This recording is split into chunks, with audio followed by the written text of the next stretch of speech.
Tarapith mini ব্লগের এটা হলো পার্ট 4। দুপুরের লাঞ্চ করে নিয়ে আমরা সবাই রেডি হচ্ছিলাম, কারণ আজকেই আমরা পুজোটা দিয়ে দেবো ভেবেছিলাম। কারণ আমরা গিয়েছিলাম ফ্রাইডে, স্যাটারডেতে প্রচুর ভিড় হয় মন্দিরে, আর বাপিকে নিয়ে অত ভিড়ে যাওয়া যাবে না, তাই আমরা ফ্রাইডেতেই পুজোটা দিয়ে দিয়েছিলাম। তারপর এখানে আমি আর প্রতীক রেডি হয়ে নিয়েছিলাম।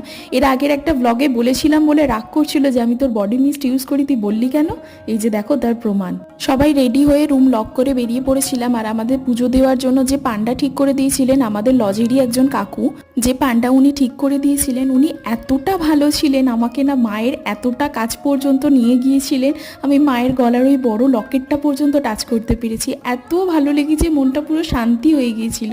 পুজো দেওয়ার পর গিয়েছিলাম মহাশ্মশানের দিকে। শ্মশানের এই ছাইগুলোর ওপরে দাঁড়িয়ে নিজেকে এতটা নিঃস্ব অনুভব করছিলাম, বলার মতো নয়। খালি এটাই মনে হচ্ছিল আমি কি নিয়ে এসেছি আর কি নিয়ে যাব তার তো ঠিক নেই। এটাও জানি না যে আমি কার ছাইয়ের ওপর দাঁড়িয়ে আছি। চলো আজ তবে আসি, বাই।